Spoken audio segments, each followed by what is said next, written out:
Pressure's good. Yeah, I mean, pressure's always a good thing, I think, for sure. Yeah, you wanna kind of carry this on, and they're massively successful, those two shows, and and I hope, and I think knowing that the third one will be as well. Got Steven Spielberg and Tom Hanks at the top of it, and there's no other room for anything else other than it'd be a massive. I mean, I think the pressure was a really positive pressure as well. Like all of us as a cast knowing that we're a part of this kind of legacy, and the names attached, and the producers. I mean, there is that pressure there, but in a lot of ways as well, you're in good hands. These guys know exactly what they're doing. They're the best of the best. And also, I mean, it was an amazing casting from Lucy Bevan and her team to kind of get such a great group of boys together that just all fit, and there was never kind of an element of it not kind of fit, the pieces fitting together. I think the cast all came with their like best game and gave it their all, and it was really, really great to see. We weren't sure we were ever going to do a third.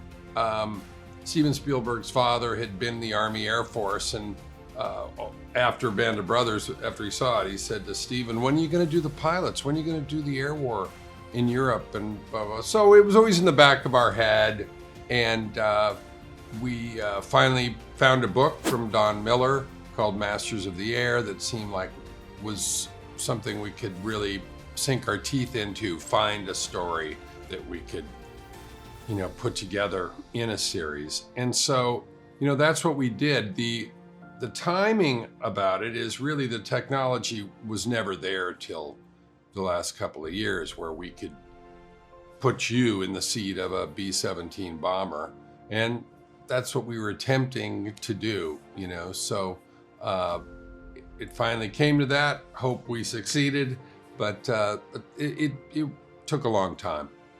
So it was just exciting, thrilling, and an honor, It's, there aren't many films or TV shows that have a legacy that mean this much, and the people that make it, Steven Spielberg, Tom Hanks, Gary Getzman, these people that have affected our culture and our society in the most wonderful way. I've been fans of all of them for a long time. The story itself, what these men went and did for us. 77% of the guys that went up into the planes didn't come back, and they were killed or shot down and ended up in a POW. So it's extraordinary what they went on to achieve, and they sacrificed so much for themselves, but for us. And we wouldn't be living the way that we are if it wasn't for people like them. So to represent them and to continue their legacy and shed light on what they did and how they did it is so important. And it means the world to me that I was able to be a part of it. And it's just such an honor, really.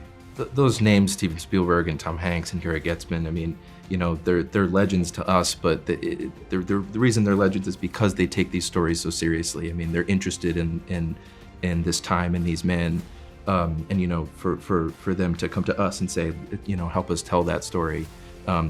Meeting Tom and seeing how this stuff just runs in his veins in a way that's inspiring, actually, and for him to give us advice on doing justice to the lives of these men, that it made it it made it so welcoming, actually. I thought it was an exciting aspect, because I thought, who better to guide us through than Crosby? He's for me, he's the everyman. Everyone else in the story can attacks it with such aplomb and such stoicism, and Crosby his knees are knocking, he's throwing up. There's something just very human about him, and I think he's the perfect person to sort of lead us through.